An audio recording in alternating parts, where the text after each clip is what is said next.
नमस्कार। आज हम किसी एक नेता की जीत या हार का विश्लेषण नहीं करेंगे। हम एक सिस्टम को, एक पूरी व्यवस्था को समझने की कोशिश करेंगे। ये कहानी है बहुरीबंद विधानसभा क्षेत्र की। यहाँ हम ये देखेंगे कि कैसे एक मजबूत राजनीतिक किला ढह सकता है और फिर जमीन से वापसी की रणनीति आखिर बनती कैसे है। चलिए इस पूरे विश्लेषण की गहराई में उतरते हैं। हमारा आज का विश्लेषण मध्य प्रदेश के कटनी जिले में स्थित विधानसभा क्षेत्र संख्या 94 यानी बहोरीबंद पट्टिका है। देखिए, ये सिर्फ एक नक्शा नहीं है, ये एक जीती जागती जमीन है। यहाँ की अपनी एक अर्थव्यवस्था है, अपना एक सामाजिक ताना बाना है और इसकी अपनी एक राजनीतिक धड़कन भी है। तो सबसे बड़ा और बुनियादी सवाल यही है कि कोई भी राजनीतिक जनादेश असल में खत्म कैसे होता है। क्या ये किसी एक बड़ी गलती का नतीजा होता है या फिर ये उन छोटी छोटी दरारों का परिणाम है जिन्हें लगातार नज़रअंदाज किया जाता है और जो वक्त के साथ एक बहुत बड़ी खाई बन जाती हैं।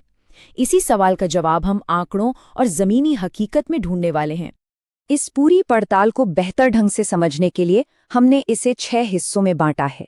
सबसे पहले एक ढह चुका किला, फिर इस क्षेत्र की अपनी नब्ज क्या है, इसके बाद वो चुनावी आंकड़े जो कहानी बयां करते हैं, फिर नतीजों का विश्लेषण, उसके बाद वापसी का ब्लूप्रिंट क्या हो सकता है और आखिर में वोट से आगे का शासन। तो चलिए पहले हिस्से से शुरू करते हैं, एक किला जो ढह गया। देखिए, किसी भी राजनीतिक बदलाव की जो जड़ें होती हैं वो हमेशा उसके इतिहास में ही मिलती हैं। आंकड़े साफ दिखाते हैं कि 1993 से लेकर 2008 तक यानी पूरे 15 साल बहोरीबंद भारतीय राष्ट्रीय कांग्रेस का एक बहुत ही मजबूत गढ़ था। 15 साल ये एक लंबा वक्त होता है जो किसी भी पार्टी को जमीन में गहरी जड़ें जमाने का पूरा मौका देता है। लेकिन जैसा हम आगे देखेंगे, राजनीतिक जमीन कभी भी हमेशा के लिए किसी की नहीं होती। अब इतिहास से निकलकर जरा आज की जमीनी हकीकत को समझते हैं, इस क्षेत्र की धड़कन को सुनने की कोशिश करते हैं, क्योंकि किसी भी जगह की राजनीति असल में वहां के लोगों के रोजमर्रा की जिंदगी, उनके काम धंधे और उनकी असल चिंताओं से ही जुड़ी होती है। बहोरीबंद की अर्थव्यवस्था की बुनियाद 2 चीजों पर टिकी है, एक खेती और दूसरा खनन। और परेशानी ये है कि दोनों ही क्षेत्रों में गहरा तनाव है। किसानों को अपनी फसल का सही दाम नहीं मिल रहा और वो कर्ज के बोझ में दबे हैं। दूसरी तरफ खदानों में छटनी और काम करने के असुरक्षित हालात रोजगार पर ही एक बड़ा सवाल खड़ा करते हैं। ये आर्थिक तनाव सीधे सीधे लोगों के जीवन पर असर डालते हैं और यहीं से राजनीतिक बदलाव की नींव पड़ती है।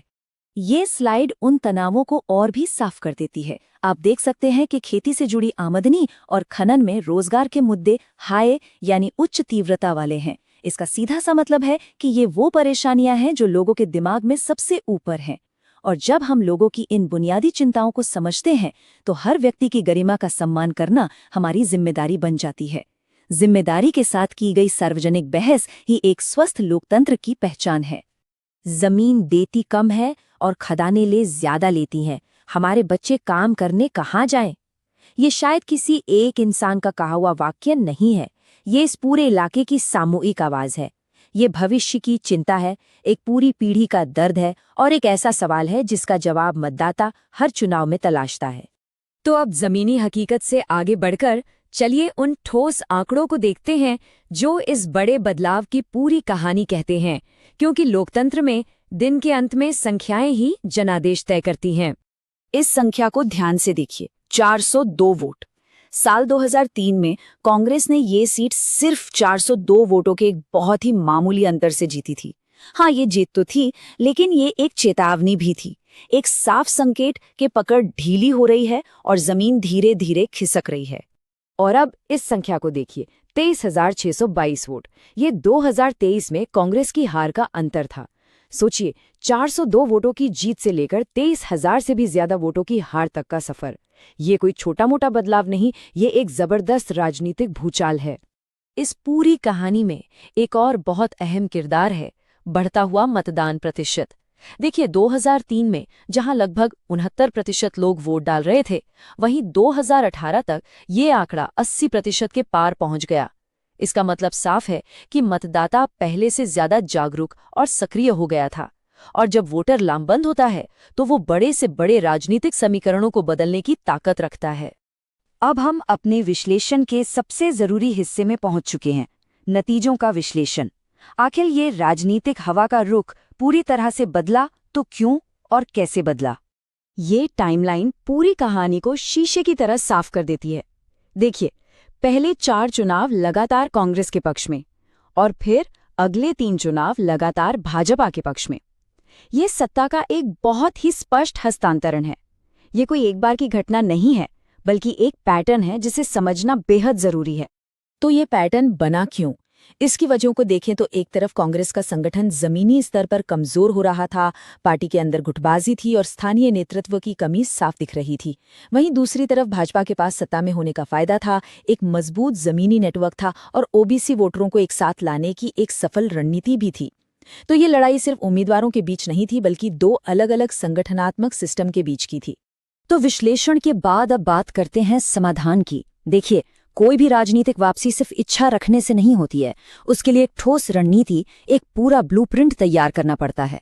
तो वापसी का वो खाका आखिर हो क्या सकता है? यहाँ एक वैचारिक ढांचा सामने आता है, जिसे कहते हैं चतुर्मुख सिद्धांत। इसका सीधा सा मतलब है एक चौतरफा नजरिया, एक 360 डिग्री अप्रोच।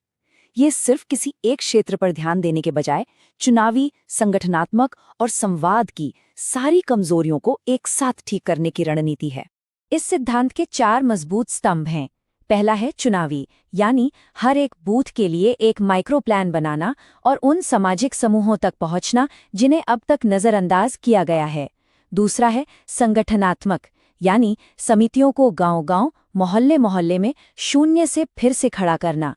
तीसरा है नैरेटिव, यानी लोकांकित विकास या लोगों पर केंद्रित विकास का अभियान चलाना, जो सीधे तौर पर खेती और रोजगार जैसे असली मुद्दों की बात करें। और चौथा है संसाधन, जिसमें फंड, स्वयंसेवक और डिजिटल ताकत को एक साथ जोड़ा जाए। अब हम बहुरीबंद की इस केस स्टडी से एक बड़ा सबक लेते हैं। किसी भी विधानसभा क्षेत्र की राजनीति का भविष्य क्या है, ये सिर्फ चुनाव जीतने तक की बात नहीं है। ये वोट से आगे लगातार शासन करने की, गवर्नेंस की बात है। बहुरीबंद की कहानी एक बहुत बुनियादी बदलाव का संकेत है।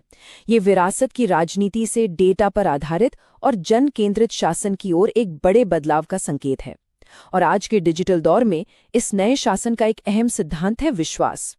भारत के डीपीडीपी कानून के तहत मतदाताओं की निजी जानकारी और उनकी सहमति का सम्मान सिर्फ एक कानूनी जरूरत नहीं है, बल्कि ये भरोसा बनाने की पहली और सबसे जरूरी शर्त है। इस नए राजनीतिक मॉडल के 4 सीधे और सरल कदम हैं। पहला, हाइपर लोकल डेटा का विश्लेषण करें, यानी हर गांव और हर मोहल्ले की समस्याओं को बहुत बारीकी से समझें। दूसरा, संगठन को एक व्यवस्था के तहत सिस्टमैटिकली फिर से बनाएं। तीसरा, अपनी पूरी कहानी को स्थानीय और असली मुद्दों पर केंद्रित करें। और चौथा, जो शायद सबसे जरूरी है, लोगों की शिकायतों को सुनकर और उन्हें दूर करके उनके और अपने बीच भरोसे का एक मजबूत रिश्ता बनाएं। तो हम इस विश्लेषण को एक आखिरी विचार के साथ खत्म करते हैं। इस सूचना और डेटा के युग में क्या सबसे ताकतवर राजनीतिक रणनीति सिर्फ एक मतदाता के रोजमर्रा के जीवन की गहरी और व्यवस्थित समझ ही है? शायद असली ताकत बड़े बड़े वादों में नहीं, बल्कि लोगों की छोटी छोटी हर रोज की समस्याओं को समझने और उन्हें हल करने में ही छिपी है। अगर आप एक जन केंद्रित नेता बनना चाहते हैं और अपने निर्वाचन क्षेत्र का उत्थान करना चाहते हैं, तो blueprintstrategies.ai से mgr@blueprintstrategies.ai पर संपर्क करें या 08042041602 पर कॉल करें। राजनीति से परे उद्देश्य।